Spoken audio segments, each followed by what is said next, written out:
two, count them, two back-to-back videos on the second channel. Must be a Christmas miracle. Or maybe it's just the fact that there's just so much shit happening in sequential order that I can't help but make another video on this channel.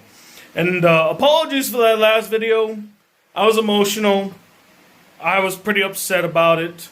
And I'm still kind of upset mostly for the fact that my team hasn't done shit. They haven't done nothing today. Oh, well, no, forgive me. They have done something. They failed. That's what they did. They failed on like 14 different occasions to get Steph Curry some help and did nothing. They had nothing to show for it. But that's not why we're here. That's not why I'm making this video. Instead of talking about the atrocity that is the Warriors front office, instead of talking about some NBA news, I'd rather talk about some monumental, amazing news. Something that, honestly, I'm not gonna lie, as much as I thought it would win a lot of awards, I didn't think it would sweep. And that is, of course, Kendrick Lamar's diss record of practically the century, Not Like Us, a complete destruction of Drake in the party scene, in the lyrical scene, in the beat scene, in the culture scene, and now apparently even in the awards scene. This fucking song just swept the Grammys. And look, everyone's gonna be like, it's a Grammy, Tony, what does it matter? Okay, it's not about the singular award, but the fact that he got all 5 that he was nominated for is what's monumental about this.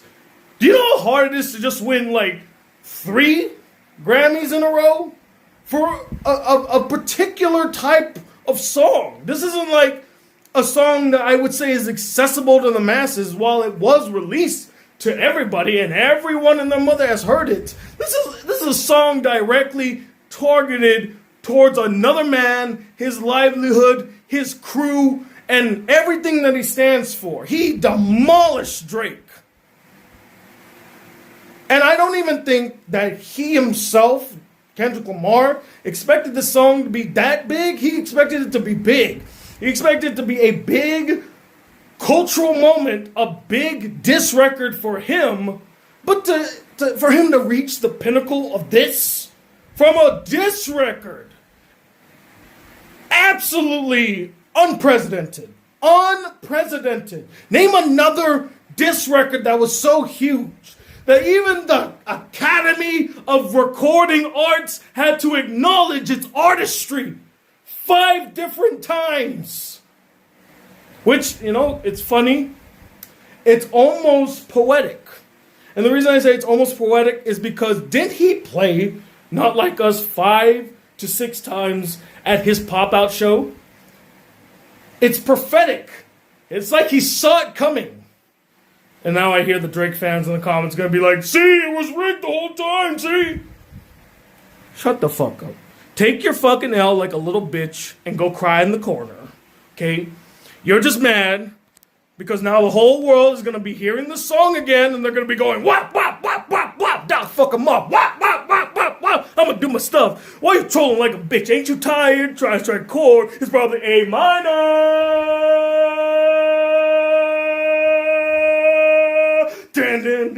They're not like us. They're not like us. Dude, I was blasting that shit while the Grammys were going on because I couldn't watch them live. Just in solidarity.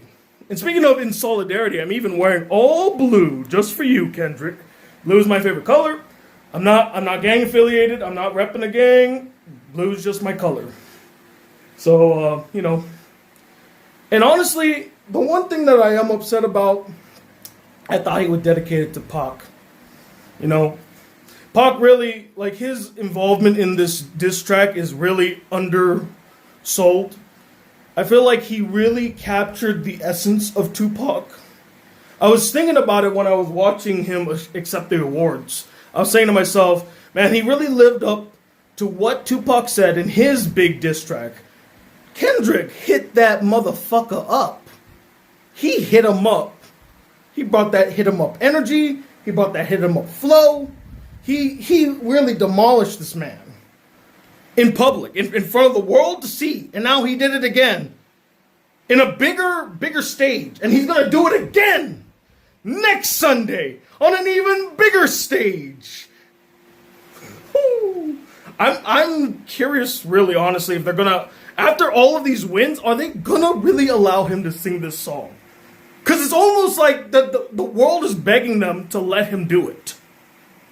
They're almost begging him. They're begging him to do it at the Super Bowl. I don't know if the Super Bowl will allow it. I don't know how much they're going to be able to play because, I mean, there's just so many lines in that song, man. Like, I need someone to go check on your boy. I need someone to go check on the boy, I should say. It's funny, I live on Guam, you know, I'm very close to Australia. I could probably fly over there and check on him myself, but nah, fuck him. He reaped what he sowed. And I don't feel bad at all. If anyone out there is like, man, I really feel bad for Drake. Fuck you. He asked for this. He asked for this, and this is what he got. And he will never live this down. Never. He will never live this down. This will haunt him for the rest of his career. If not, he's already feeling the ramifications. Apparently his show in Australia is not selling well. They had to move a bunch of dates back in New Zealand. The fact that he's starting it outside of North America is sign enough that this isn't looking well.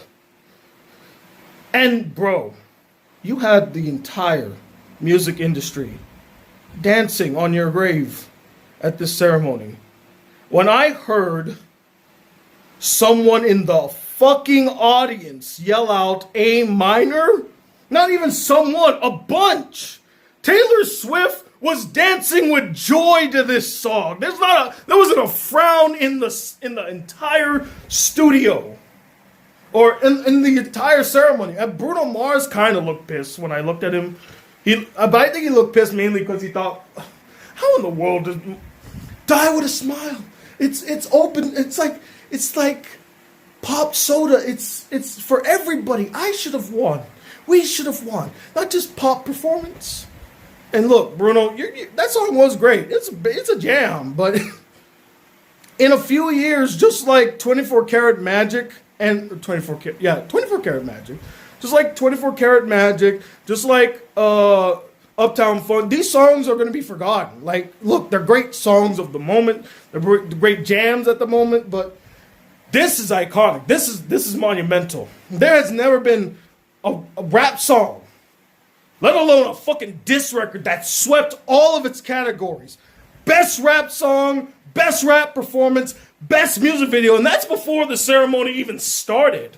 Then it goes for best record and best song, or no, not even best record. It's record of the year, song of the year. Hearing Diana Ross call up Kendrick Lamar must have been like a magical feeling. Diana Ross, the legendary, iconic R&B singer Diana Ross, introduces an award to Kendrick Lamar. And look, many of you may not have gotten it, but when they saw Morris Chestnut hugging Dre, Morris Chestnut played Ricky in Boys in the Hood. Now again, maybe a lot of you have never heard of this movie.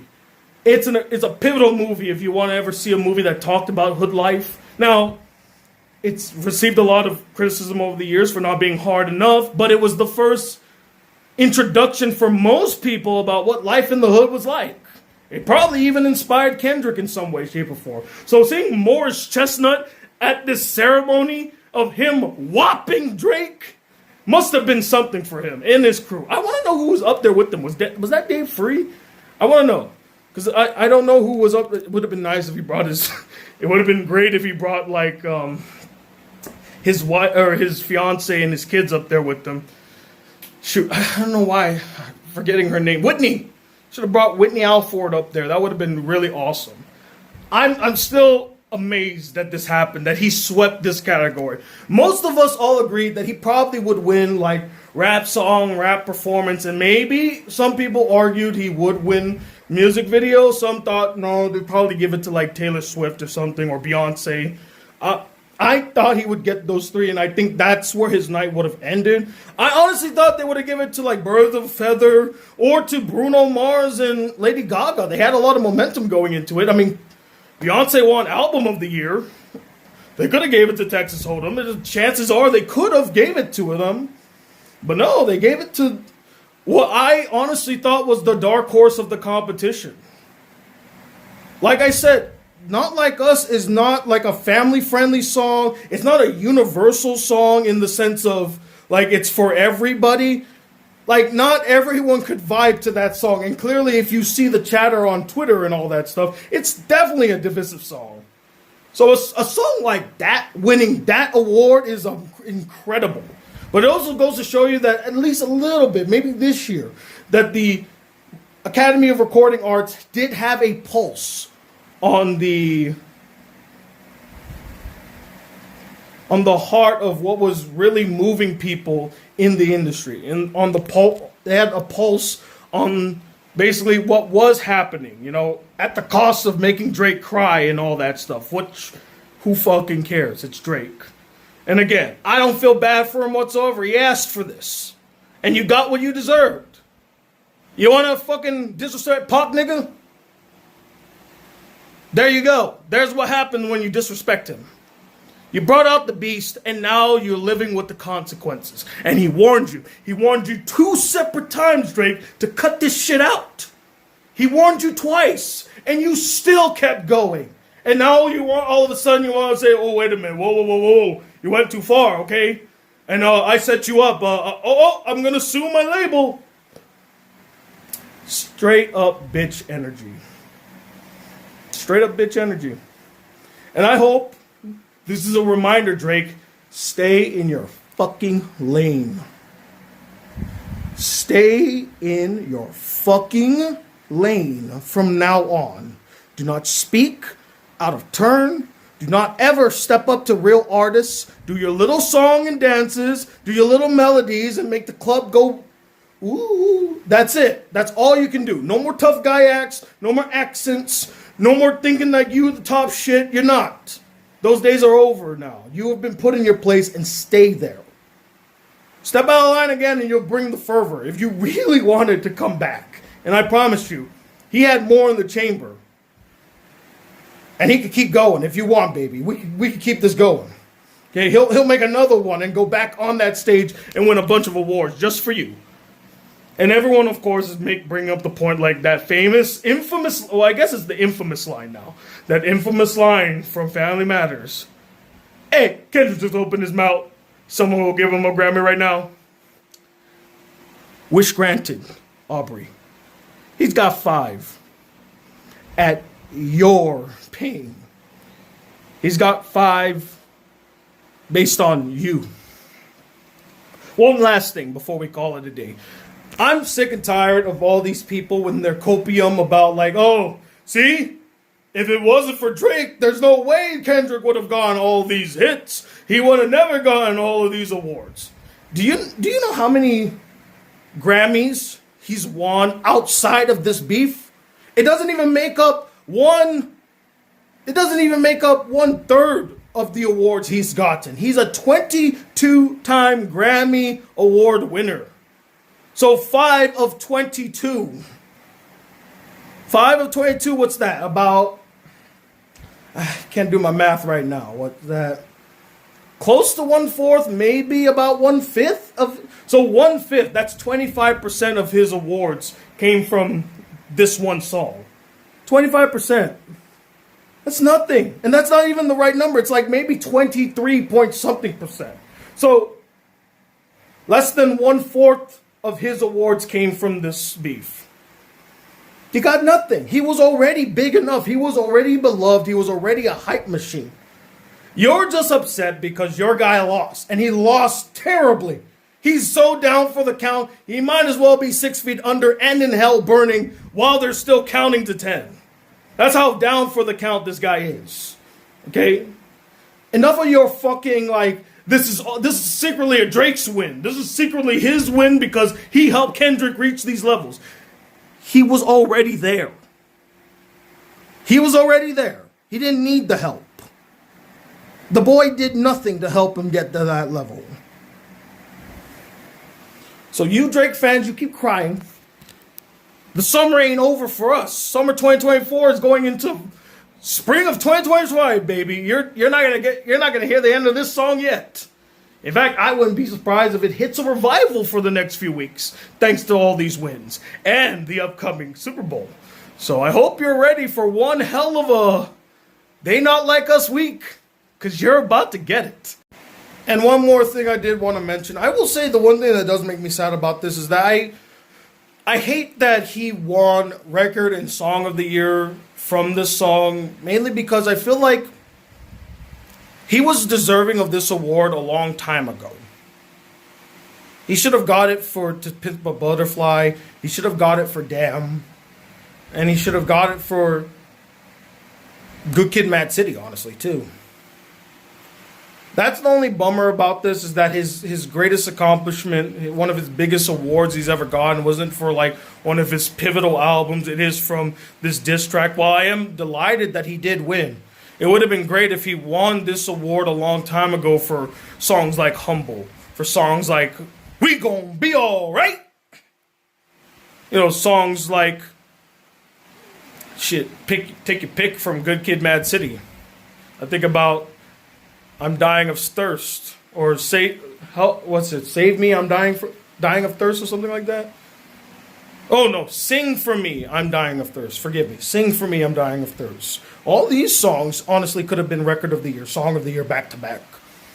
And some of them even had a chance to get Song of the Year, Record of the Year. I believe Humble was nominated for both and didn't win. And it had a good chance. It could have. Oh well, you know. I'm still delighted though that he won. I'm still delighted that he got it, and I do find it funny. Someone pointed out in like Twitter that the outfit he was wearing is known as a Canadian tuxedo. And no, the reference is not lost upon me. I think that is quite a clever troll. And once again, people thinking that Kendrick Lamar cannot troll like Drake, please give me a fucking break. Drake's not the one that created that type of trolling. Drake is not the guy that's like the king of that. Okay? You want the real petty king? It's me, Steph Curry, Kendrick Lamar. We are the true petty kings. We hold the crown, the three kings. Okay? Drake is no longer a petty king. He's a petty jester. That's what he is. A little crybaby bitch with his little jokes and his little shots in the dark on these fucking live streams that nobody really gives a shit about. Who the hell is watching QXC and Aiden Ross? These fucking has-beens and fucking losers. Whatever. And worst of all, they're not even part of the culture, Drake. It makes you look even worse. Alright. Well, I'm gonna go listen to They Not Like Us about 1,000 times. So till then, they not like us. They not like us. They not like us. Say ho. Say ho. He swept this way, then swept that way. Are you my friend, Drake? Are you live in? He swept this way, then swept your ass, bitch.